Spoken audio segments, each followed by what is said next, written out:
हे गाईज, आजच्या व्हिडिओमध्ये आपण डिस्कस करणार आहोत अगदी इंटरेस्टिंग असा टॉपिक म्हणजेच anatomy and physiology of our skin.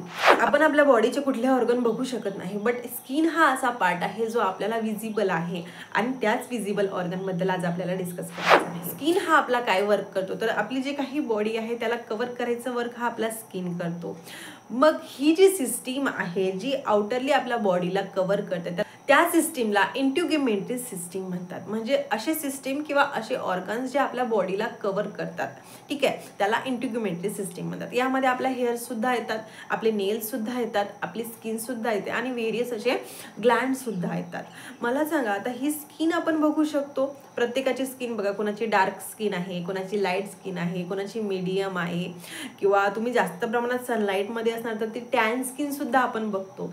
हे व्हेरियस असे प्रकार कशामुळे होऊ शकतात? सगळ्यांचे स्किनमधले जे लेअर आहे ते लेअर सगळ्यांचे सेम आहे, फंक्शन सगळ्यांचं सेम आहे, बट तरीही सगळे सेम असून सेम आहे का? नाही, सगळ्यांमध्ये काहीतरी एक युनिकनेस आहे.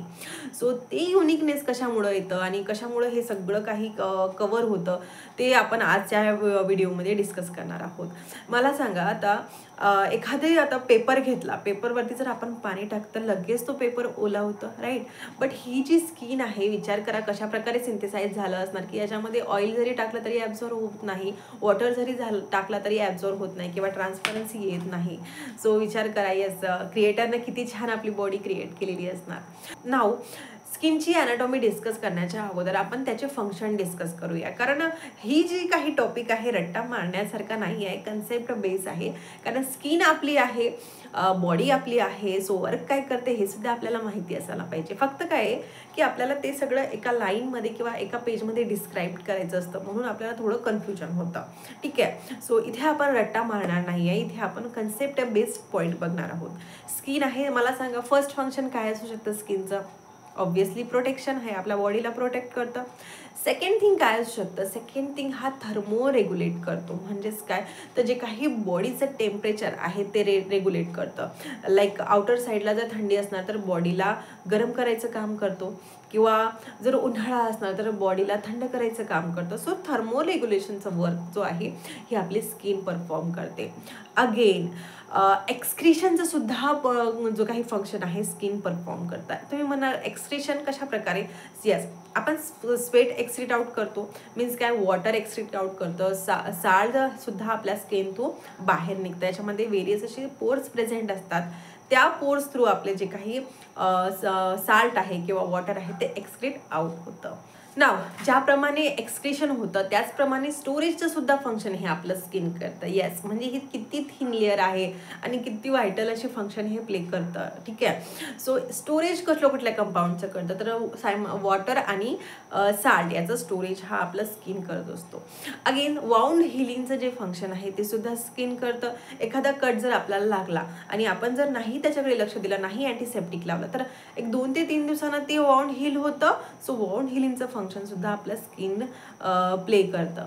अगेन मोस्ट इम्पॉर्टंट फंक्शन जे आपल्याला माहिती नाही आहे ते आहे विटॅमिन डीचं सिंथेसिस. येस, स्किन आपल्या विटॅमिन डीचं सिंथेसिसला हेल्प करतं आणि विटॅमिन डीचं सिंथेसिस करतं, जे मोस्ट इम्पॉर्टंट आहे आपल्या बॉडीसाठी. बोनसाठी विटॅमिन डी ही मोस्ट इम्पॉर्टंट रोल प्ले करतो. ओके, सो आपले फंक्शन हे क्लिअर आहे. नाव स्किनचे लेयर्स कुठले कुठले आहे आणि कशा प्रकारे कुठले कंपाऊंड किंवा काय ऑर्गॅनेल्स त्याच्यामध्ये प्रेझेंट आहे. तर बेसिकली हे स्किन हे 3 लेअरमध्ये डिवाइड झाली आहे. फर्स्ट वन असतं इपिडर्मिस, सेकंड वन असतं डर्मिस अँड थर्ड वन असतं हायपरडर्मिस, ठीक आहे. जी वरची लेअर असते ती त्या सगळ्यात थिन लेअर असते आणि त्याला आपण इपिडर्मिस म्हणतो. एकदम सगळ्यात जी थिन असते म्हणजे बारीक अशी लेअर आहे ती इपिडर्मिस आहे. बट तुम्हाला माहिती आहे का, ही जी थिन लेअर आपल्याला दिसते ही सुद्धा सब डिवाइड झाली आहे 5 लेयर्समध्ये. म्हणजे बघा, ॲक्च्युली क्रिएटरने किती सगळ्या बारीक सारीक गोष्टी अशा लक्षात घेऊन आपली बॉडी क्रिएट केलेली आहे. येस, ॲक्च्युली ही जी इपिडर्मिस आहे याच्यामध्ये केराटिनोसाइट्स प्रेझेंट असतात, म्हणजेच केराटिन्स प्रेझेंट असतात. ह्या केराटिनचा रोल काय आहे?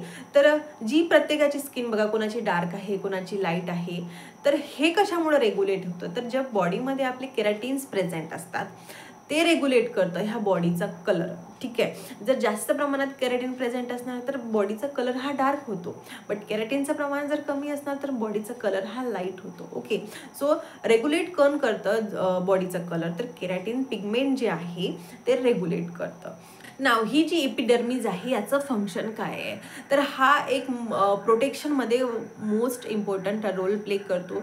जी UV लाईट्स असतात जे स्किनमध्ये पडतात त्याला प्रोटेक्ट करायसाठी, त्याला अगेन्स्ट करायसाठी हा एपिडर्मिस रोल प्ले करतो. एपिडर्मिस हे 5 सब लेअरमध्ये डिवाइड झाले आहे. फर्स्ट वन आहे स्ट्रॅटम बेसल. स्ट्रॅटम बेसलमध्ये केराटिन पिगमेंट हे कंटिन्युअसली सिंथेसाइज्ड होत आहे with the help of cell division. Okay, so upper layer आहे त्याला आपण स्ट्रॅटम बेसल म्हणतो. सेकंड लेअर आहे स्ट्रॅटम स्पिनोसम. स्ट्रॅटम स्पिनोसम मध्ये जे केराटिनोसाइट्स आहेत ते कनेक्टेड असतात डेस्मोसोमर सोबत. जे हे काही कनेक्शन असतं यांच्यामध्ये लँगरहान्स प्रेझेंट असतात. आता तुम्ही म्हणणार हे नेमकं काय आहे, तर जसे मॅक्रोफेज आहे आपल्या ब्लडमध्ये इम्युन सिस्टीमचा रोल प्ले करतात. जसं कुठलीही ॲलर्जिक कंडिशन असते त्यासाठी इम्युन सिस्टीम वर्क करतं, डिफेन्स मेकॅनिझम वर्क करतं. त्याचप्रमाणे आपल्या स्किनमध्ये जे लँगरहान्स प्रेझेंट असतात ते डिफेन्स मेकॅनिझम शो करतात. ठीक आहे, सो कुठल्याही प्रकारचं वॉन्ड हिलिंग असणार किंवा इन्फेक्शन असणार, इचिंग असणार, त्याला क्युअर करण्यासाठी ही जी लेअर आहे दॅट इज सेकंड लेअर ती वायटल रोल प्ले करतं. देन थर्ड लेअर आहे स्ट्रॅटम ग्रॅन्युलेशन. स्ट्रॅटम ग्रॅन्युलेशनचा काय फंक्शन आहे, तर इथे केराटिनचं सिंथेसिस खूप जास्त प्रमाणात होतं. ओके, नाव फोर्थ लेअर आहे स्ट्रॅटम लुसिडम. स्ट्रॅटम लुसिडम ही ऑल ओव्हर बॉडीमध्ये प्रेझेंट नाही, फक्त जे थिक लेअर आहे लाईक पाल्म म्हणा किंवा टोज म्हणा तिथेही आपलं स्ट्रॅटम लुसिडम आहे ती प्रेझेंट असते. फिफ्थ आणि लास्ट लेअर आहे ती आहे स्ट्रॅटम कॉर्नियम. स्ट्रॅटम कॉर्नियममध्ये काय प्रेझेंट असते, तर याच्यामध्ये 15 to 30 डेथ स्किन लेयर्स असतात. ठीक आहे, डेथ जे केराटिन्स असतात त्यांच्या लेअरनी हे स्ट्रॅटम कॉर्निसम प्रिपेअर झाली आहे. ओके, सो एपिडर्मिस हा सगळ्यात अप्पर पार्ट असतो. सगळ्यात थीन जरी असतं तरी याच्यामध्ये सब लेयर्स प्रेझेंट असतात आणि किती तर 5 सब लेयर्स प्रेझेंट असतात. आफ्टर दॅट डर्मिस हा प्रेझेंट असतो. डर्मिसचं जी काही लेअर आहे ती वाईड रेंजमध्ये असते आणि याच्यामध्येच आपले जे हेअर रूट्स आहे किंवा काही ग्लँड्स आहे त्या ग्लँड्स प्रेझेंट असतात. एपिडर्मिस स्किनमध्ये जी लेअर प्रेझेंट असते ती असते डर्मिस. डर्मिसमध्ये ब्लड वेसल्स प्रेझेंट असतात, लिम्फोसाइट्स प्रेझेंट असतात, नर्व प्रेझेंट असतात. देन स्किन हेअर रूट्स जे आहे ते रूट्स डर्मिसमध्ये प्रेझेंट असतात. हे जे डर्मिस आहे डर्मिसचं सगळ्यात मेन फंक्शन काय, तर बॉडी टेम्परेचर रेग्युलेट करणं हे या डर्मिसचं मोस्ट इम्पॉर्टंट फंक्शन आहे. डर्मिसमध्ये सुद्धा 2 लेअर प्रेझेंट आहे, that is papillary layer and reticular layer. ही जी पॅपिलरी लेअर आहे ही फिंगर लाईक प्रोजेक्शन आहे. ही जे रेटिक्युलर लेअर आहे याच्यामध्ये रिसेप्टार्स प्रेझेंट असतात आणि याच्यामध्येच मेन जे आपले हेअर रूट आहे ते इनब्लेंड झालेले असतात आणि सम ग्लँड सुद्धा प्रेझेंट असतात. आफ्टर दॅट थर्ड आणि लास्ट लेअर आहे हायपरडर्मिस, ज्याला आपण सबक्युटेनस टिश्यू म्हणतो, सबक्युटेनस लेअर म्हणतो कारण त्याच्यामध्ये सबक्युटेनस टिश्यूज प्रेझेंट असतात. ही जी हायपरडर्मिस आहे याचं फंक्शन काय आहे, तर फॅटला स्टोअर करायचं फंक्शन हे हायपरडर्मिस करतं. याच्यामध्ये ॲडिपोज टिश्यू आणि सबक्युटेनस टिश्यू ह्या प्रेझेंट असतात. ओके, सो अगदी छान आणि सिंपल अशी ॲनाटॉमी आणि फिजिओलॉजी आहे आपल्या स्किनची. फक्त आपल्याला लेयर्स आठवण ठेवायचे आहे की कुठल्या लेयर्स कुठे प्रेझेंट आहे, सब लेयर्स आठवण ठेवायचे आहे आणि त्यांचं फंक्शन आठवण ठेवायचं आहे. एवढं जरी लिहिलं तरी तुम्ही एक्झाममध्ये खूप छान असे मार्क्स घेऊ शकता, कारण हा जो क्वेश्चन आहे तो कंपल्सरी असतो right anatomy and physiology of skin. तो तिथे आपल्याला ह्या सगळ्या पॉईंट्स मेन्शन करणं गरजेचं असते. तुम्हाला जर पाहिजे असतात तर मी नोट्स आपल्या टेलिग्राम चॅनलमध्ये अवेलेबल करून देईल, तुम्ही इझिली जाऊन डाउनलोड करू शकता. सो भेटूया नेक्स्ट व्हिडिओमध्ये अशाच इंटरेस्टिंग टॉपिकसोबत. Till then bye bye.